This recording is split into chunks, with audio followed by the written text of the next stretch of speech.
কি এবার পাহাড়, সমুদ্র না জঙ্গল, ঘোরার মজা দ্বিগুণ হবে যদি থাকে মুখরোচক, আপনাদের সব সময় সফরসঙ্গী।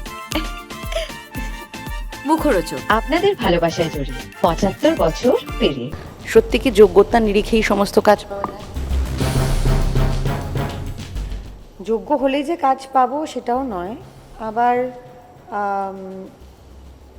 আমার যোগ্যতা নেই তাই আমি কাজ পাচ্ছি না সেটাও নয়। অযোগ্য কাউকে জোর করে তুমি চালাতে পারবে না বেশি।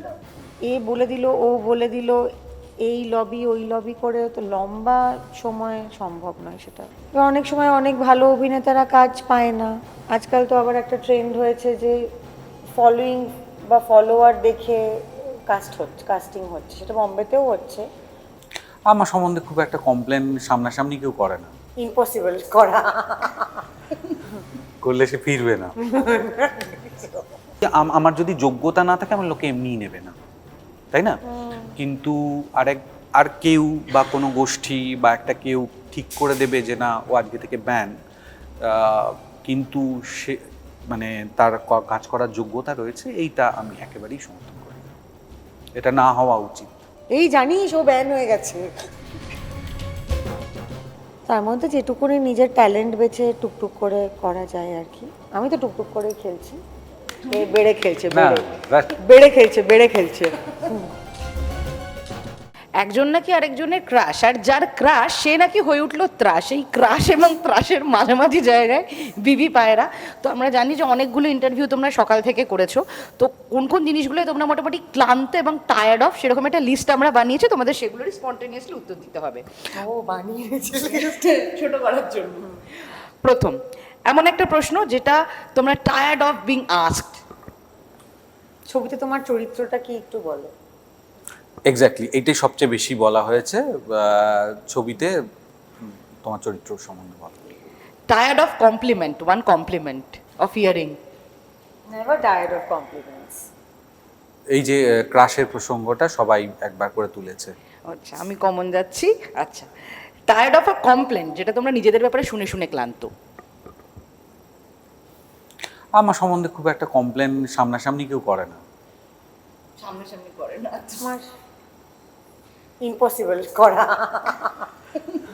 করলে সে ফিরবে না। কেন করলে সে ফিরবে না? কেন এরকম ভয়ঙ্কর হিসে? এইসব তো বলে ভয়ঙ্করী এইসব করছে না, কিন্তু না ওরকম কিছু কাজ করিনি কমপ্লেন করার মতন। এমন একটা পার্টি ফুড যেটা যে কোনো পার্টিতে খেতে খেতে তোমরা ক্লান্ত, মানে গেলেই যেন বাবা আবার এটা। আলু ভাজা, না, চিকেনের একটা সাদা রঙের কাবাব হয়, চিকেন মালাই কাবাবটা আমি সহ্য করতে পারি না, সহ্য না। রেশমি কাবাব, হ্যাঁ রেশমি কাবাব, মালাই কাবাব, সাদা রঙের যেটা। আচ্ছা, এবার একটা এক্সপ্রেশনের জায়গা। ওয়ান এক্সপ্রেশন যেটা তোমরা tired of having in the industry party. একটা এক্সপ্রেশন, একটা হাসি, কেমন আছো বা কোনো কিছু একটা। আমি করে দেখাচ্ছি, এদিকে এসো। কতদিন পর দেখা হলো। সবাই লিপস্টিক বাঁচাবে, তারপরে এই যে ঠপের এই যে চুমুটা। আচ্ছা, এবার হলো tired of a industry joke. খুব বস্তা পচা একটা জোক, শুনে শুনে তোমরা ক্লান্ত শুনতে। ইন্ডাস্ট্রি জোক, ইন্ডাস্ট্রিতে ওরকম একটা কোনো জোক নেই, অনেক অনেক অনেক চিরাচরিত। রিসেন্ট টাইমসে আছে একটা, এই জানিস ও ব্যান হয়ে গেছে। আমি কিন্তু ছোট করতে চেয়েছিলাম অনেকবার, না ব্যাস বলে দিয়েছে, মানে এটা আর এক্সপ্লেইন করতে বলো না। অনেক নাম মানে ঘুরতে থাকে, বিভিন্ন বিভিন্ন নাম। আমি তো আমারটা সবসময় লিস্টে একে বানিয়ে রাখি। আচ্ছা, তো নিজেদের প্রথম ব্যান হওয়ার অভিজ্ঞতা স্বস্তিকা দি তোমার থেকে শুনি। হয়নি। আচ্ছা, আমাকে মিডিয়া হাউস করেছে,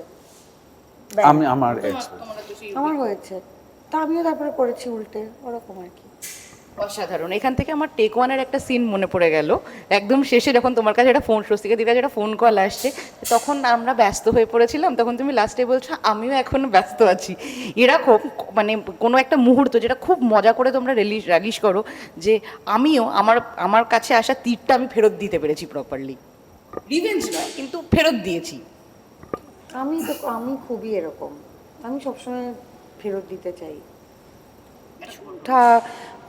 সুযোগ হলে মানে এরকম হয় অনেক অনেক হয়তো অ্যাকোয়েন্টেন্স বা কেউ বা যার সঙ্গে আমার হয়তো তখন কোনো একটা ক্রাইসিসের সময় আমি যোগাযোগ করার খুবই চেষ্টা করেছিলাম, এবং হ্যাঁ ফোন 2 মিনিটে ফোন করছি বলে 3-4 মাস হয়ে গেছে ফোনটা আর আসেনি।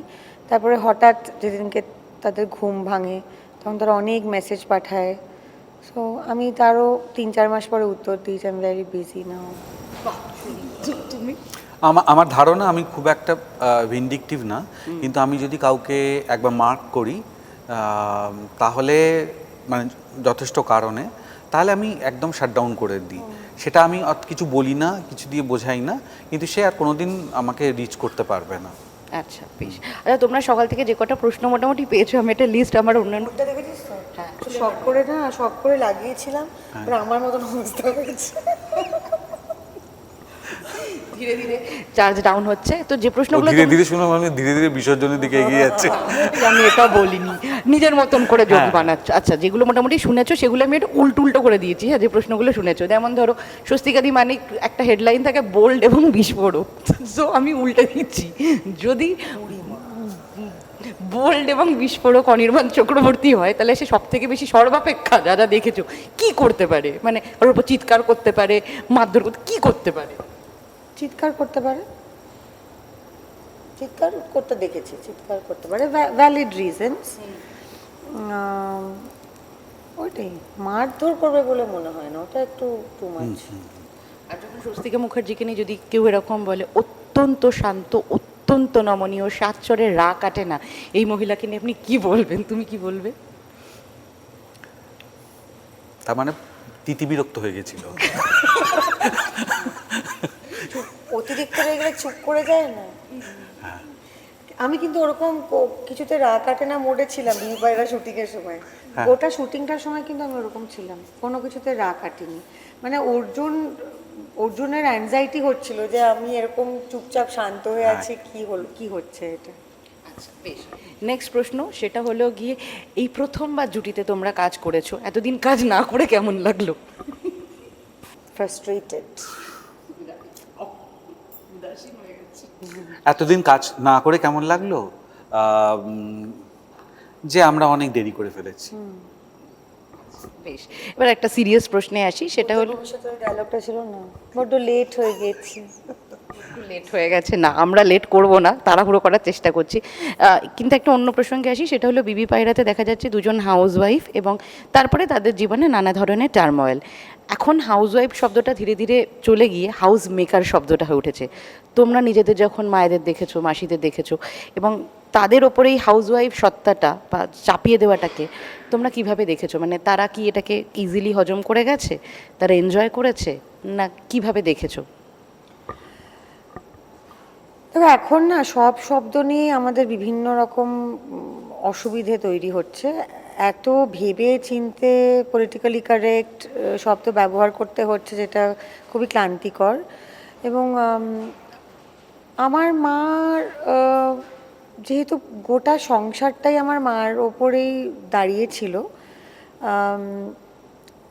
মানে আমার বাবা রোজগার করতেন নিশ্চয়ই, আমার মা কোনোদিনও রোজগার করেননি, কিন্তু আমার বাবা জানতো না যে আমার বাবার অ্যাকাউন্টে কত টাকা আছে, কোন ব্যাংকে অ্যাকাউন্ট আছে সেটাও আমার বাবা জানতেন না। মানে দরকার লাগলে সাইন করে দিত, but he had no idea. So পুরো হয় না সংসারের সমস্ত অ্যাকাউন্টসও মা দেখতেন, আমার আইটি ফাইলও মা রেডি করতো। সো আমার মনে হয় না আমার মাকে ওরকমভাবে আমি দেখেছি যে তার উপরে চাপিয়ে দেওয়া হয়েছে। She was a very independent woman. আমার মার বন্ধু বান্ধবের সার্কেল ছিল, আমার মারা বেড়াতে যেত একসঙ্গে। আর আমার বাবা কোনোদিনই ওই একটা আমি পারমিশন দিলাম তুমি যাও বা আমাকে সব কিছু জিজ্ঞেস করে করতে হবে, ওই সম্পর্কটা আমি দেখিনি খুব একটা আমার বাড়িতে। সো আমার মা চাকরি করতেন এবং she was the head of the institution, কিন্তু আমার মাকে আমি দেখেছি যে ততটাই হোম মেকার। মানে চাকরি করতো এই জন্যে বলছি কারণ আমার মা এখন আর বেঁচে নেই।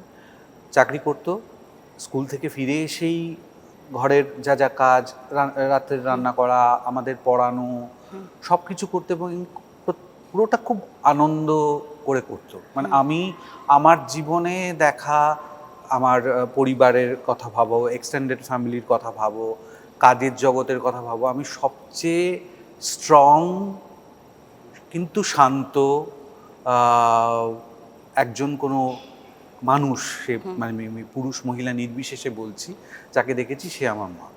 এবং খুবই এফিশিয়েন্ট, এত এফিশিয়েন্টলি যে আমরা বুঝতেই পারতাম না যেগুলো হচ্ছে। আমার মা কিন্তু বাংলা মিডিয়াম স্কুলে পড়াশোনা করেছে এবং তারপরে বাংলা অনার্স নিয়ে যাদবপুর ইউনিভার্সিটি থেকে পড়েছে।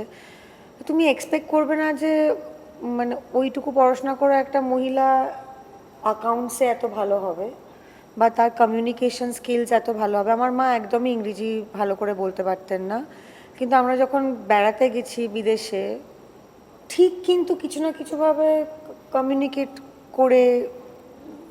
করে ফেলতো সব। তো সে ফ্লাইট টিকিট কাটা হোক, ট্রেনের টিকিট কাটা হোক, কোনো বাইরে বেড়াতে যাওয়ার সময় কোনো প্ল্যান করার হোক, বা জাস্ট ইনভেস্টমেন্টস, হ্যাঁ না তা না, মানে entire financial planning of the family she use to do.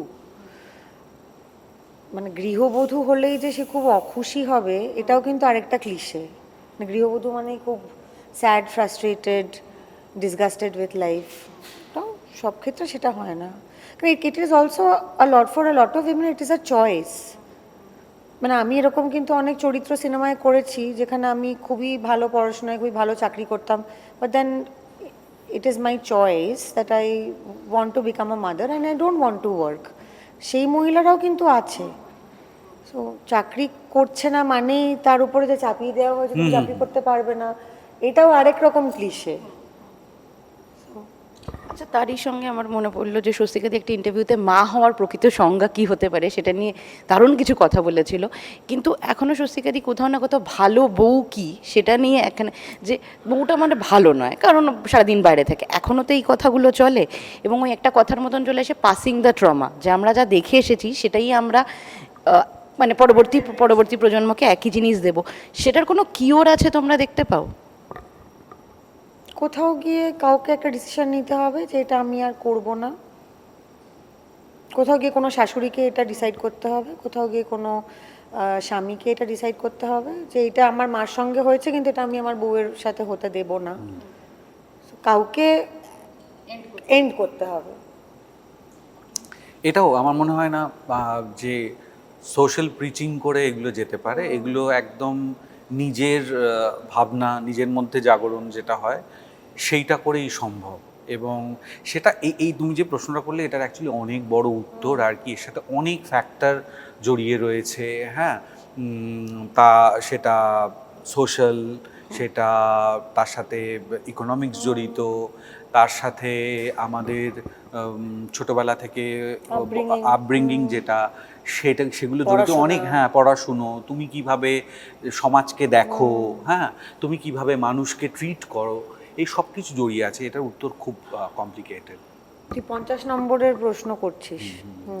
হ্যাঁ, বললো ছোট ছোট করে। না এবারে আমি যে প্রশ্নগুলোর উত্তর আর একটু বড় না, একটু 10 নম্বরে আসি 50 নম্বর থেকে। এই যে একটু আগে তোমরা বললে ব্যান কালচার, আজকে যেদিন আমরা ইন্টারভিউটা করছি সেদিনই একটি ঘোষণা হয়েছে এবং দেব এই ঘোষণাটা করেছেন যে ডিরেক্টর্স গিল্ড এই তাদের যে মামলাটা ছিল সেই মামলাটা তুলে নিয়েছে এবং আশা করা যাচ্ছে, মানে সবাই যেটা আশা করছে সেটা হলো গিয়ে আগামী দিনে যে সমস্ত আর্টিস্টরা ব্যান ছিল তারা আবার নিজের মতন কাজ করতে পারবে। কিন্তু এই ব্যান কালচারটার মধ্যেকালে আমরা যা দেখলাম, যে ক্ষমা চাওয়া, সেটা নিয়ে আবার একটা অন্য মন্তব্য, যে এই সমস্ত কিছু সিনারিওটা তোমরা যেভাবে দেখলে, তাতে কি মনে হয় তোমাদের যে বাংলা সিনেমা যারা বাইরে থেকে দেখে, মিডিয়া নয়, যারা দর্শকরা বাইরে থেকে দেখে, তাদের কাছে খুব ভালো ইমপ্রেশন তৈরি হচ্ছে? কারণ তৈরি হচ্ছে না কোনো সময়ই। সমস্ত ভেতরের কথা, আমরা তো পরিবারের সমস্ত ভেতরের কথাও বাইরে বলি না, খুব সঙ্গত কারণে বলি না। অবশ্যই সেটার একটা মাপকাঠি আছে যে কতটা চেপে রাখবো, কতটা বলবো, কিন্তু সেটা সমস্ত, সেটা যেমন পরিবারের ক্ষেত্রে সেটা একটা ইন্ডাস্ট্রি, তাকে আমরা তো পরিবার বলি, হ্যাঁ, বলে ভাবার চেষ্টা করি। সেক্ষেত্রে অতটা মানে আমাদের কোনো কথাই, কিছু তো গোপন কথা থাকে। আমার যেমন পার্সোনাল লেভেলে আছে, আমার পরিবারের লেভেলে আছে, সেরকম আমি যেখানে কাজ করি সেখানকার লেভেলেও আছে। কিন্তু এইটা আমি বলবো যে অবশ্যই কেউ কাজ কাজ করতে চায়, লোকে তাকে কাজে নিতে চায়, সেখানে কোনোভাবে ব্যান করে দেওয়া আর কাউকে, কেউ যদি আমার যদি যোগ্যতা না থাকে আমার লোকে এমনিই নেবে না, তাই না? কিন্তু আর কেউ বা কোনো গোষ্ঠী বা একটা কেউ ঠিক করে দেবে যে না ও আজকে থেকে ব্যান, কিন্তু সে মানে তার কাজ করার যোগ্যতা রয়েছে, এইটা আমি একেবারেই সমর্থন করি না। এটা না হওয়া উচিত। সত্যি কি যোগ্যতার নিরিখেই সমস্ত কাজ পাওয়া যায়? দেখো, ছোটবেলা থেকে আমরা একটা জিনিস স্কুলে শিখেছিলাম যে never wash your dirty linen in public. We are washing everything in public, dirty, not dirty, every kind of everything. So প্রত্যেক দিনই এত কিছু আমি জাস্ট হচ্ছে। জাস্ট সরি, এই যে washing dirty linens in public, এটা যখন রোজগারের রাস্তা হয়ে গেছে, তুমি যদি সমাজ মাধ্যমকে ভাবো, হ্যাঁ মানে প্রচুর তো এরকম কন্টেন্ট আসছে, তার ভিউয়ার্স আছে এবং সেই ভিউয়ার্স বাড়লে একটা ইনকাম হয়, সেই রাস্তা খুলে যাওয়াতে আমরা তো সেই ব্যক্তিগত লিমিটটা পর্যন্ত ভুলে গেছি। পার্সোনাল লাইফ বলে কিছু নেই, প্রাইভেসি বলে কিছু নেই, সেটা নিজেরাই ওপেন করে দিচ্ছে অনেকে, কারণ সেটা থেকে রোজগার করতে পারছে। এটা একটা ভয়ঙ্কর ব্যাপার, তাই না? এবং আমাকে কেউ সেটা দেখাতে চাইলেও আমি দেখতে চাই না, এটা তো হওয়া উচিত, তাই না?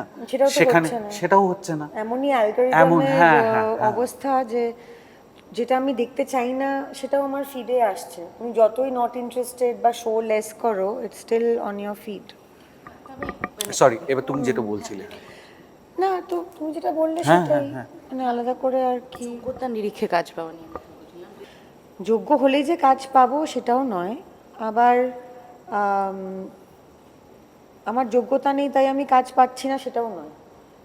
সব রকম পারমিউটেশন কম্বিনেশনই চলতে পারে, কিন্তু যোগ্যতা না থাকলে মেয়াদটা খুব একটা লম্বা হবে না। হওয়া হ্যাঁ, সম্ভব না। অযোগ্য কাউকে জোর করে তুমি চালাতে পারবে না। চালাতে 1 বছর চালাবে, 2 বছর চালাবে, তারপরে তো আর তার মধ্যে যদি কোনো পার্টস না থাকে, তো এর মানে ওই এ বলে দিল, ও বলে দিল, এই লবি ওই লবি করে তো লম্বা সময় সম্ভব নয় সেটা করা।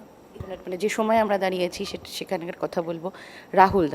রাহুলদার মৃত্যুর পর অনেকেই বলছে রাহুলদা কি তার নিজের যোগ্যতা অনুযায়ী কাজ পেয়েছে, অনেক কাজ করতে পেরেছে, এবং উত্তরটা যদি জানা যায় তাহলে দেখা যায় উইকিপিডিয়া দেখলেও না অনেক কাজ রাহুলদা করতে পারেনি, যেটা মৃত্যুর পরে তার অনেকে বলছে দারুণ অভিনেতা, আরও ভালো কাজ করতে পারে। তো এটা একটা ইনজাস্টিস নয়, বা এটাও কোথাও একটা হিপোক্রেসির মুখোশগুলো খুলে দেয় না? এটাই সত্যি, এটাই হচ্ছে, এটাই হবে। কারণ অনেক কাজ, প্রথম কথা তো অনেক কাজ হচ্ছে না, জেনারেলি অনেক কাজ হচ্ছে না। মানে লাস্ট 5 বছরে যদি কম্পেয়ার করা যায় তাহলে প্রত্যেক বছর কিন্তু কাজের কোয়ান্টিটি কমতে থেকেছে, এবং তার মধ্যে অনেক সময় অনেকেই বাছাই করে কাজ করতে চায়, যেটা তাদের পার্সোনাল ডিসিশন। এবার অনেক সময় অনেক ভালো অভিনেতারা কাজ পায় না। আজকাল তো আবার একটা ট্রেন্ড হয়েছে যে ফলোয়িং বা ফলোয়ার দেখে কাস্টিং হচ্ছে, সেটা বম্বেতেও হচ্ছে। আমি শুনলাম যে কলকাতাতেও নাকি হচ্ছে, যে ইয়াং কাউকে কাস্ট করার সময় অপশনের মধ্যে দেখা হচ্ছে যে কার ফলোয়িং বেশি, তাহলে সেই রকম ট্র্যাকশন পাওয়া যাবে। এতই রকম কমপ্লিকেটেড হয়ে গেছে বিষয়টা। এবং তারপরে তো অফকোর্স এই লবি ওই লবি, এর কাছের ওই কাছের, এই হাউস ওই হাউস, এইগুলোও আছে। তার মধ্যে যেটুকুনি নিজের ট্যালেন্ট বেছে টুকটুক করে করা যায় আর কি। আমি তো টুকটুক করেই খেলছি। বেড়ে খেলছে, বেড়ে খেলছে। বলছে মাঠে ভাই আমি লেট এন্ট্রি মেরেছি, এখন তো আমি আর যাচ্ছি না মাঠ ছেড়ে ভাই। না, আমি একদমই খুব নিজের মতো করে কাজ করি, নিজের মতো থাকি। আমার মানে পাবলিক রিলেশন জিরো, নেগেটিভও বলতে পারো। আমি খুব বেশি যে মিক্সিং করি বা এখানে বসা হচ্ছে ওখানে বসা হচ্ছে তার পার্ট আমি তা না, একদম মানে যাই কাজ করি চলে আসি, সেটাই করেছি। আমার মনে হয় আমারও সোশ্যাল লাইফ কিন্তু জিরো, আমি কিন্তু একদম মানে সোশ্যালাইজ, ওই ইন্ডাস্ট্রি সোশ্যালাইজ। কিন্তু সেটা করেও যে সম্ভব মানে সেটা তো আমি নিজেকে দিয়ে প্রমাণ পাই যে হ্যাঁ সম্ভব। মানে অন্য অনেক কিছু না করে আমি তো শুধু কাজই করছি এবং বাড়ি চলে আসছি, এবং প্রচুর লোকের সাথে আমার যোগাযোগ নেই। হ্যাঁ, কিন্তু তবুও ডিরেক্টরসরা, প্রডিউসাররা আমাকে অনেকবার করে রিপিট করছে। তো সেটা থেকে বুঝতে পারি যে ওই সবগুলো না করেও কাজ করা সম্ভব। শেষ প্রশ্ন করব, গত 7ই এপ্রিল টেকনিশিয়ানে যে বৈঠকটা হয় সেখানে স্বস্তিকাদিকে দেখা যায়নি, অনির্বাণদা সম্ভবত তুমিও যাওনি। আমি ছিলাম। তুমি ছিলে। সে জায়গা থেকে একটা প্রশ্ন, টলিউডের অন্দরমহলেই বা আমরা যারা একটু কয়েকজনের সঙ্গে কথা বলি, এটা ঘুরপাক খাচ্ছে, সত্যি কি টলিউড ঐক্যবদ্ধ? কি মনে হয়? এটা সম্বন্ধে না একটা কথায় উত্তর দেওয়া খুব মুশকিল, কিন্তু আমার তো মেয়াদি খুব, ওই যেটা বললো লেট এন্ট্রি, তো আমি জাস্ট এই ইন্ডাস্ট্রিতে কাজ করছি 7 বছর হয়েছে, তো আমি অনেক কিছু জানি না। কিন্তু আমি এইটা দেখলাম যে আমি যে কদিন কাজ করছি তার মধ্যে এমন একটা কোনো প্রসঙ্গ, এমন একটা কিছু ইস্যু হয়েছে যেখানে অ্যাক্টার্স, টেকনিশিয়ানস, প্রডিউসার্স, মানে যত রকমের আমাদের গিল্ড ফোরাম আছে সবাই একত্রিত হয়েছে এবং একটা কজে, এবং তারা একটাই জিনিস চাইছে। সেখানে মানে কেউ কারুর এগেনস্টে বলছে না। হ্যাঁ হ্যাঁ হ্যাঁ, মানে ফোরাম ফেডারেশন এগেনস্টে, ফেডারেশন এম্পায়ার এগেনস্টে, এরকম কিছু না। সবাই একসাথে হয়ে একই কজের জন্য একত্রিত হয়েছে এবং একসাথে একটা কিছু করতে চাইছে। এই এক্সপিরিয়েন্সটা আমার যেটুকু দেখা তার মধ্যে প্রথমবার, এবং সেটা আমার পজিটিভ লেগেছে। Ditto copy paste. আমরা মানে অনেক উত্তরই এরমভাবে দিচ্ছি, মানে সেটা রিয়েল বলেই দিচ্ছি। অসাধারণ, বুঝে গেছি, কারণ ওখানে সৌমিতা দাঁড়িয়ে আছে। না, সৌমিতা না দাঁড়ালো, আমিও মানে এটা যেহেতু সারাদিন এটা নিয়ে অনেক কথা হয়েছে, তো আমারও ওটাই মনে হলো যে আমাদের তো ইন্টারপার্সোনাল রিলেশনশিপেও তো অনেক মতবিরোধিতা, দ্বন্দ্ব, ঝামেলা। 4 জন লোক 4 রকম আলাদা কথা বলছে, 4 দিন 4টে এবং বৈঠক হচ্ছে। বিরোধ থাকাটা কিন্তু মানে অস্বাভাবিক প্রবলেমেটিক কিছু নয়, না, অস্বাভাবিকও নয়। হ্যাঁ। মানে একটা বাড়ির মধ্যেই বিরোধিতা করে একে অপরের, তো সেখানে এত বড় হ্যাঁ, একটা নানা ইন্ডাস্ট্রি, লোকের নানা রকম মত তো থাকবেই। এত লোক আর এত রকম ফোরাম, এতগুলো গিল্ড, এতগুলো অর্গানাইজেশন, সেইগুলো সবকটা জায়গা কোথাও মানে সবাই একটা জায়গায় এসে অন্তত মিলেছে, সেটা একটা হোপফুল বিষয়। এবার একদম সত্যি ফাইনাল প্রশ্ন, সেটা হলো এখানে 3টে খাঁচা দেখতে পাচ্ছি, যদি তোমাদের কাছে 2টো খাঁচা দেয় এবং অল্টার করে দেয়, ধরো স্বস্তিকাদির একটা খাঁচায় অনির্বাণদাকে রাখা হলো, অনির্বাণদার একটা খাঁচায় স্বস্তিকাদিকে রাখা হলো, কোন জিনিসটা খেতে দিলে বা ধরো কোনো একটা জিনিস তুমি মোবাইলে দেখতে দিলে তুই না আরামসে খাঁচাবন্দি থাকতে পারো? খাবারের দরকার মানে আমি ওকে দেবো, ও আমাকে দেবে? না না, ওই সে অতটা না, আমি আমারটা চুজ করবো, ওকে ওরটা চুজ করতে দাও। মানে ওকে খাঁচার ভেতর কি একটা জিনিস দিলে ও আরামসে খাঁচার ভেতর থেকে যাবে। হ্যাঁ, that should be the question. বলো। একটা পরিষ্কার বাথরুম খাঁচা ইম্পর্টেন্ট। হ্যাঁ, পরিষ্কার বাথরুম। না, বাথরুমের জন্য জেলের ভেতরে পরিষ্কার বাথরুম। বাথরুমের জন্য বাইরে আসতে দেবে, তাই তো? খাঁচার মধ্যে একটা লাক্সারি হোম থাকে। ও আচ্ছা, এত বড় অপশন। বই, আর অনেকগুলো বই যেগুলো আমার পড়া হয়নি, সেগুলো পড়তে চাই, বা অর্ধেক পড়া হয়েছে সেটা, সেইগুলো বইগুলো, আর একটা খাতা পেন, আর ludo. Buladi, you are Buladi. I love playing ludo. আমি রোজ খেলি, রোজ ঘুমোতে যাওয়ার আগে আইপ্যাডে রোজ। কতদিনের জন্য বাই দ্য ওয়ে? আমি থাকতে পারি একদিনের জন্য? একদিনের জন্য ঠিক আছে, অনেক দিনের জন্য বাবা স্বস্তিকা দিতে এতগুলো আমি প্ল্যান করলাম, পুরো লঙ্গার স্টে, এখন পুরো জল ঢেলে দিল। আচ্ছা, আমি বলছি যে দেখো, বেসিক আমার হাইজিনটা খুব দরকার, পরিষ্কার হতে হবে খাঁচাটা, বাথরুম তো একটা দরকারই যেখান থেকে কোনো স্মেল আসবে না ভেতরে থাকা সত্ত্বেও, বালিশ। ওটা খাঁচা, এত তোমাকে কেউ দেবে না। তুমি তো অনেক বেশি নিয়েছো। আমি বই, খাতা, আমি তো বাথরুমটা বললাম কম, তুমি চেয়েছো, আমি পরিষ্কার চেয়েছি, তুমি পরিষ্কার চাও? পরিষ্কারই তো বললাম, পরিষ্কার। তা আমি এই দুটোই বলছি যে পরিষ্কার একটা বাথরুম, একটা। বাথরুমটা বাইরে ওরা ছাড়বে না, ও তো তারপরে বললো আমার বালিশ দরকার, আমি কম চাইছি একদিনের জন্য। তাহলে পাশ বালিশ না, পাশ বালিশ না, আমার মাথায় দেওয়ার বালিশ দরকার। এই ছোট ব্যাপারে ঝগড়া।